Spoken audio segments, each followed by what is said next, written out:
বর্তমান সরকার বিভিন্ন প্রণোদনা, সরাসরি সেচ সুবিধা, সহায়তা এর মাধ্যমে কিন্তু কৃষকের ফসল ফলাতে, শস্য উৎপাদনে সার্বিক সহায়তা করে যাচ্ছে। এবং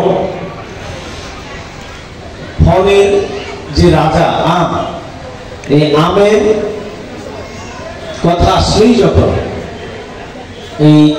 এই অঞ্চলের নাম, চাঁপাইনবাবগঞ্জের নাম চলে আসে, আমার ধারণা আপনারা দেশের যে অঞ্চলেই কোনো আত্মীয় স্বজন বা কারোর সাথে কথা বলেন, প্রথমেই বলতে হয় যে আপনি আমটা আগামীকাল পাঠাবো, না হলে 2 দিন পরে পাঠাবো। আমার ধারণা, আমার তো হচ্ছে, আপনারা যেখানে যার সাথে কথা বলেন এই প্রসঙ্গটি আগে আসবে। আমার মনে হয় যে এটি সবার ক্ষেত্রে এখানে এটি ধ্রুব সত্য, যে আমি সাংবাদিক ভাই সহ সকলকে বলছি, যখনই আপনারা যেভাবেই যার সাথে দেশের যে প্রান্তে কথা বলেন যে আমটা পাঠিয়ে দিচ্ছি, সুতরাং এই যে দায়বদ্ধতা, এই যে আপনার ঐতিহ্য, এবং এই ঐতিহ্য এই জেলাকে মহিমান্বিত করেছে।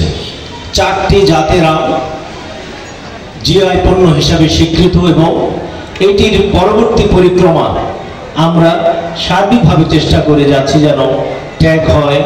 তারপরে এই আমটির একেবারেই আমাদের যে সুবিধা প্রাপ্তির জন্য আমরা হকদার, সেই সুবিধাগুলি যেন পাই। আপনাদেরকে আশ্বস্ত করতে চাই, জেলা প্রশাসক সম্মেলনে মাননীয় প্রধানমন্ত্রী কিন্তু এই জেলা নিয়ে অনেক আগ্রহ প্রকাশ করেছেন। আমের পাউডারের কথা তিনি শুনেছেন এবং আমরা বলেছি, পাশাপাশি তিনি আমের যে রপ্তানি সেটি নিয়ে অধিক আগ্রহ প্রকাশ করেছেন। তাছাড়া আমাদের যে সাধারণ দাবিগুলো ছিল, এক্সপোর্ট ক্যাপাবিলিটির জন্য paper hit treatment, phytosanitary lab, এবং এর আমের প্রক্রিয়াজাতকরণ, আরও আম থেকে আমজাত দ্রব্য পণ্য যেন একটি ইন্ডাস্ট্রি গড়ে ওঠে।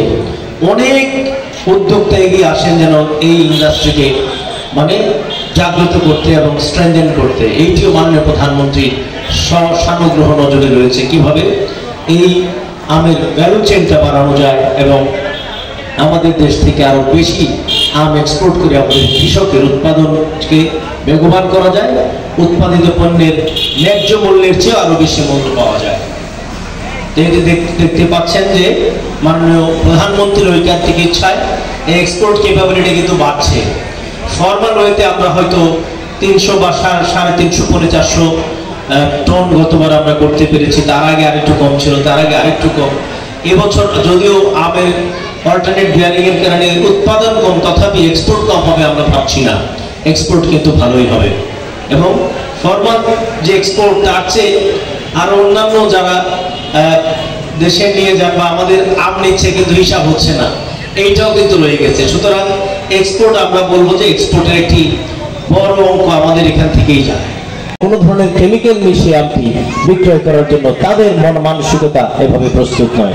সুতরাং সকল যে প্রশংসা এবং আমাদের এই গুড প্র্যাকটিসের জন্য ধন্যবাদ এবং কৃতজ্ঞতা পাবার যোগ্য আমাদের এই আপামর জনসাধারণ এবং কৃষক। আমরা আপনাদেরকে সম্মান জানাচ্ছি। আপনাদের জন্যেই আমার মনে হয় যে আমরা এই বেসটুকু করতে পারছি, যে আমের এক্সপোর্ট ক্যাপাবিলিটি এই জেলা থেকে বাড়াতে পারছি, এবং মাননীয় প্রধানমন্ত্রী পর্যন্ত এই কথাগুলো পৌঁছে যাচ্ছে।